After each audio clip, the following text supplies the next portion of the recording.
Well, hello there, everybody. It is Mr. Fry back again for another virtual lesson.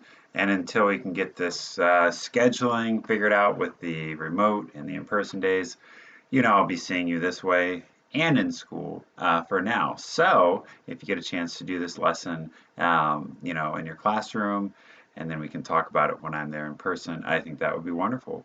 So let's get started. My lesson today is on the word kind or kindness, okay?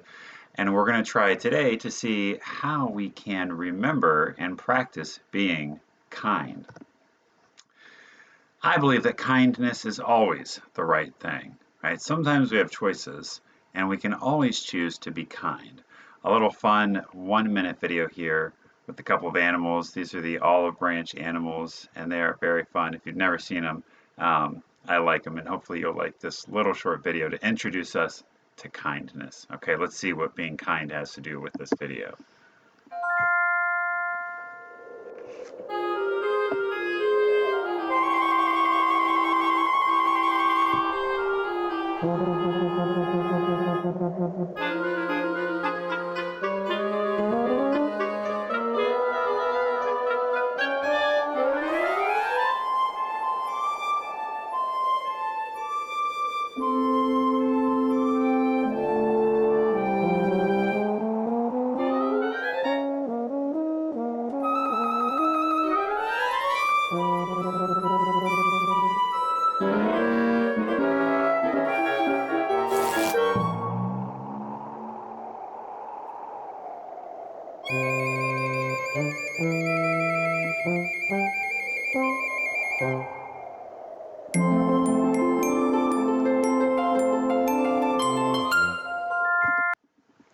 Well, kindness, I see kindness there. They learn to share that, blanket that they first ripped and then got back together and realized it was warmer together than apart.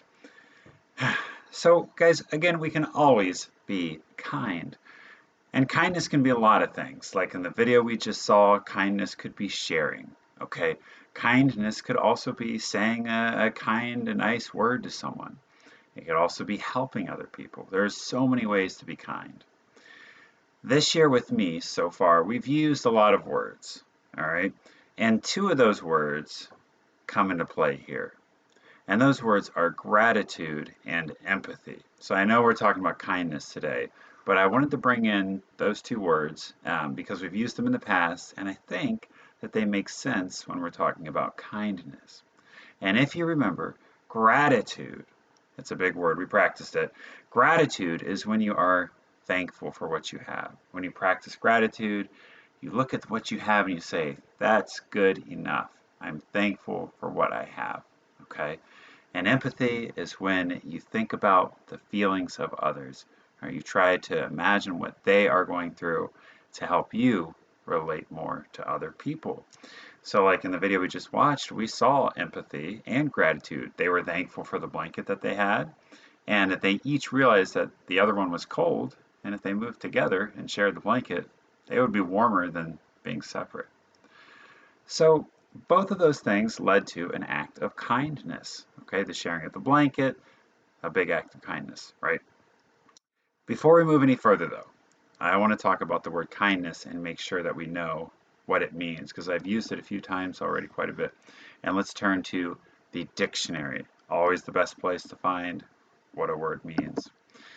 And here in the dictionary, you see the word kindness, and then you always see the pronunciation, and that probably looks really weird to you. But every dictionary, whenever they put the word that they're defining the meaning of, they put the pronunciation as well. So kindness, pronounced kindness, is being friendly, being generous and considerate. So being friendly, being generous and considerate. Friendly, we know what that means, right? Having friends, treating people like friends. Generous, generous means like sharing with other people. You're very giving. And considerate, well, that means thinking of others when you make decisions, okay? Kind of like empathy. Interesting how that all connects.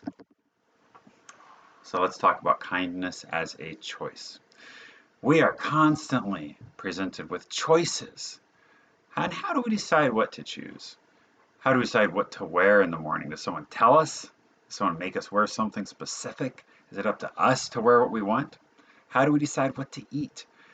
How do we decide to pay attention to something or to stare off into space? How do we decide when to yell when we're angry or when to breathe and count to 10 to calm ourselves down? Because remember, we can't choose what happens to us, but we can choose our response to what happens to us. And it isn't easy, but that's why we practice, because practice makes better. All right. We're going to read a book now, and it's called Be Kind. Kind of fits our theme of the day, right? Kindness. And it's by Pat Zetlow Miller, and Jen Hill did the illustrations. So let's watch this book. I say watch it, but someone's going to read it to us, and we get to watch. Welcome to PV Storytime, children's books read aloud. Be Kind by Pat Zetlow Miller, illustrated by Jen Hill. Tanisha spilled grape juice yesterday, all over her new dress. Everyone laughed. I almost did too, but Mom always tells me to be kind, so I tried. I don't think it worked. I said, "Purple is my favorite color." I thought Tanisha would smile, but she ran into the hall instead. When she came back, snack time was over. She put on her art smock and didn't look at anyone. I almost told Tanisha that art was my favorite class, but I didn't want her to leave again. So I painted purple splotches and added some green until I had a bunch of beautiful violets. While I painted, I thought about Tanisha. Should I have handed her my napkin? Let her borrow my sweatshirt? Spilled my juice so everyone stared at me instead? What does it mean to be kind anyway? Maybe it's giving. Making cookies for Mr. Rinaldi, who lives alone. Letting someone with smaller feet have my too tight shoes. He might win races in them too. Maybe it's helping. Putting dirty dishes in the sink. Cleaning up after Otis, our class guinea pig. He's a messy eater. Maybe it's paying attention, telling Desmond I like his blue boots. Asking the new girl to be my partner. Listening to Aunt Franny's stories, even the ones I've heard before. Being kind should be easy, like throwing away a wrapper, or recycling a bottle, or saying, "Thank you, bless you." My mom says the quickest way to be kind is to use people's names. Hey Kayla, what's new, Omar? Good afternoon, Rabbi Mandelbaum. Being kind can be hard too, even when you know what to do. Teaching someone something I'm good at is tricky, even when I'm patient.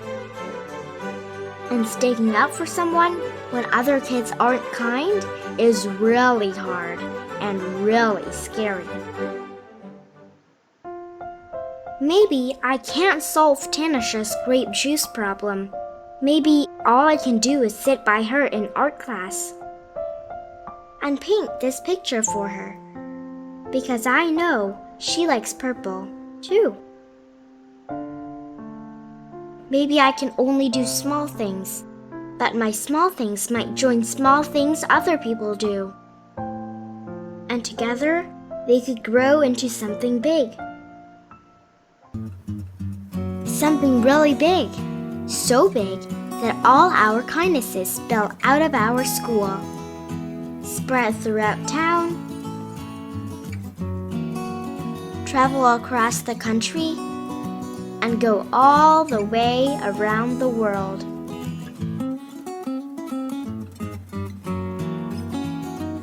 right back to Tanisha and me, so we can be kind again and again. And again.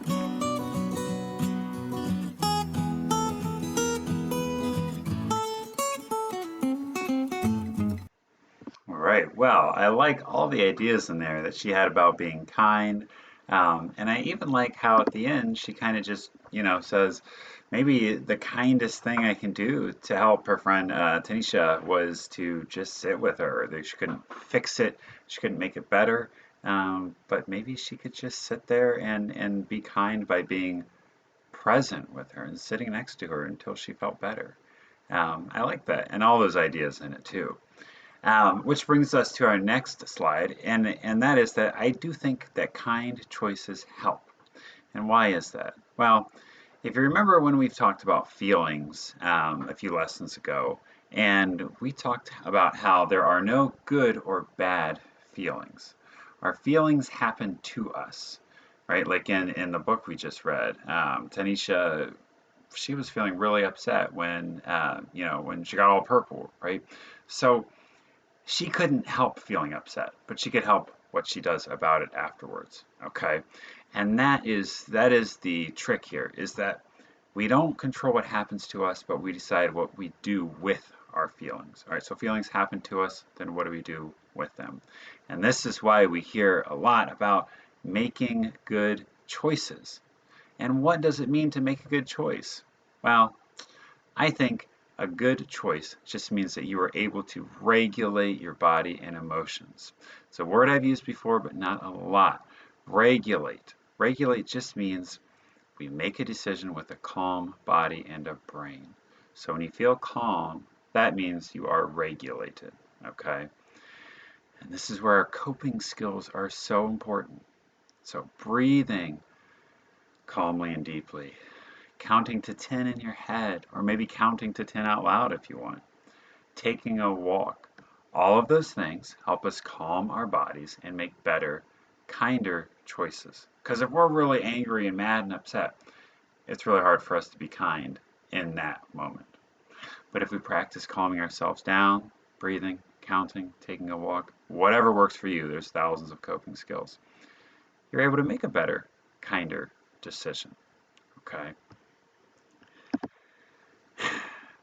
And this brings me to the question of why should we be kind? Is it important to be kind?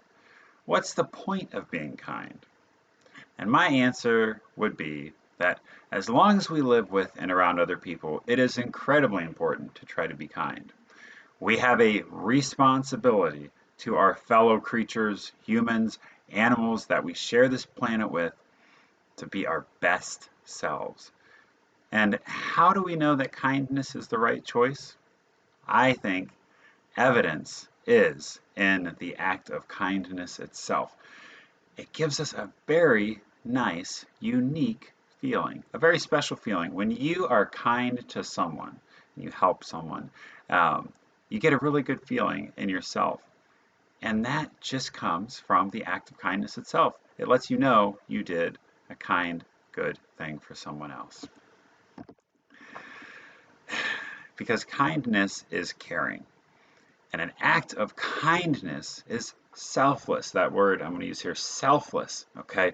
What that means is you're worrying about others and not yourself. You're thinking of yourself less than you are about others, which can be a very, very good thing. You do need to think about yourself. But if we think about others more, we can be kinder.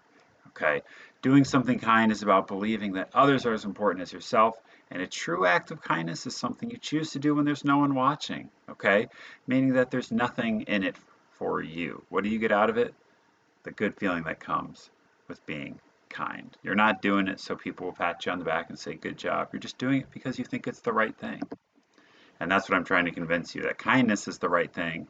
And as you see here, kindness makes us strong. And an act of kindness, right? When we are kind, it means that our act of kindness is about someone else and not us. All right? It's about us helping someone else. It's done to help someone, not ourselves. It's not something that we brag about, right? We don't do it and then brag about it. and get attention for it, because otherwise then it wouldn't necessarily be kindness, it would be something else. Okay, and kindness makes us feel better, which is kind of magical when you think about it. By being kind, we're helping someone else, but also by being kind, we feel good and better about ourselves. So it's kind of like two for the price of one, which is a great deal. I would recommend not passing up. Okay, so how do you act when nobody is watching? I think that's one of the big questions here. If it's just you in the hallway with some other kids, do you help someone up if they trip? Do you make sure they know the right way to go? If they drop something, do you pick it up? Do you help encourage and get people where they need to be? That, I think, is very important. To wrap up here, I've got just a few, okay, a few little clips we're going to show from this video, all right? And all of these are just acts of kindness. They're caught on camera by car dash cams, okay, cameras that are on the dashboards of cars. So they're people just going about their business, and then other people are there doing kind deeds caught on tape. So we'll just watch a few of them because I think it's really neat when we do catch these things, all right? So here you've got traffic, you've got a cat, which is kind of hard to see. You've got an animal on the road. Actually, maybe it's a turtle. I can't even tell. But anyways, the guy stops traffic in his car, gets out, picks up the animal, carries it to safety. That's an act of kindness. Here, another snowy scene here. We've got another guy who stops his car, gets out, and he's going to help this woman get across the road. She's kind of old, doesn't trust her feet on the snow and wet concrete. He gets her across safely. And then another one, similar situation, another act of kindness just caught on tape here. A guy struggling with his crutches, trying to get across the street. Someone comes up, parks, helps him up, and helps him get back on the crutches and across the street. So just some very, very simple acts of kindness, even things like this where we're wiping off the snow from their lights so that other people can see the car. It's dangerous to drive in this weather without lights and turn signals. Obviously, that's a small act of kindness, but it means a lot to someone. And here is a small act of kindness that is a big deal. A baby, a child wandering around the road. The guy, I think, like, where did this kid come from? Scoops him up, takes him back to safety. Obviously, doesn't want to look like someone, who's not helping. He's someone who's helping here. So picks the kid up, carries him off to the side. So a lot of things like that here. I just thought a few of those would be fun to show because a real world example of people just going to help out, okay? And obviously you're not driving cars, but think about what you do as you move through your life, as you come into the building and out of the building, as you're at home and as you're at school. All right. So my last thing I'm going to say to you is don't just trust me about kindness. I want you to prove it to yourself.